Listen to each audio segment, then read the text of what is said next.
સિંધુ ન્યૂઝમાં આપ સૌનું સ્વાગત છે। આવો જોઈએ આજના સમાચાર। દીદીજીના દ્વારે આવેલી દાહોદ નગરી સંપૂર્ણ રામમય બની હતી। ઠેર ઠેર રામલલાની શોભાયાત્રા, ભંડારા અને લાઈવ ટેલિકાસ્ટ એલઈડી સ્ક્રીન મૂકીને લોકોએ નિહાળ્યા હતા।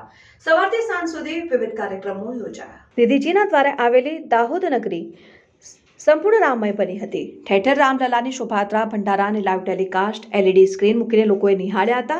સવારથી સાંજ સુધી વિવિધ કાર્યક્રમો યોજાયા। તમામ સમાજોએ, તમામ નગરજનોએ પોતપોતાના વિસ્તારો અભૂતપૂર્વ રીતે શણગારીને ઠેર ઠેર કેસરિયા માહોલ સર્જાયો।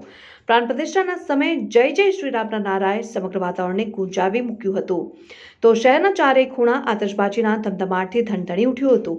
અયોધ્યામાં નવનિર્માણ પામેલ ભગવાન શ્રીરામની પ્રતિમાની પ્રાણ પ્રતિષ્ઠા મહોત્સવ દેશ અને દુનિયામાં હિન્દુ સમાજના લોકોમાં અનેરો ઉત્સાહ જોવા મળી રહ્યો છે। ત્યારે દાહોદ જિલ્લામાં પણ આ પ્રસંગને લઈને અનેરો ઉત્સાહ જોવા મળી રહ્યો છે। દાહોદના ભગવાન શ્રી રામજી મંદિરો, હનુમાનજી મંદિરો સહિત તમામ મંદિરોમાં વહેલી સવારથી જ ભાવિક ભક્તોની ભારે ભીડ જોવા મળી હતી। મંદિરોમાં જય જય શ્રી રામના નારા સાથે વાતાવરણ ગુંજી ઉઠ્યું હતું। રામલલાના ઉત્સવને લઈને દાહોદ શહેર સંપૂર્ણ બંધ રહ્યું હતું।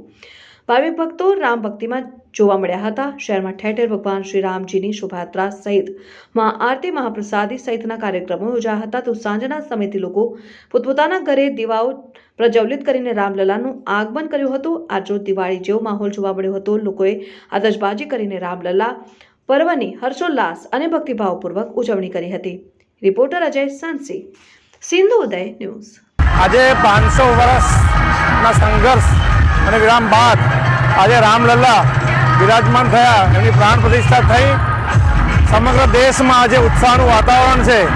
આજે શ્રી રામ ભગવાનની પ્રાણ પ્રતિષ્ઠા જ નથી થઈ, પણ ભારતની જે ભારતીયતા હતી, એની સંસ્કૃતિ, ધરોહર અને પરંપરા, એનું પ્રતીક રૂપે જે મર્યાદા પુરુષોત્તમ રામના આજે જે રામલલાનું બિરાજમાન થયું છે, સમગ્ર દેશ એને ઉત્સાહથી ઉજવી રહ્યું છે।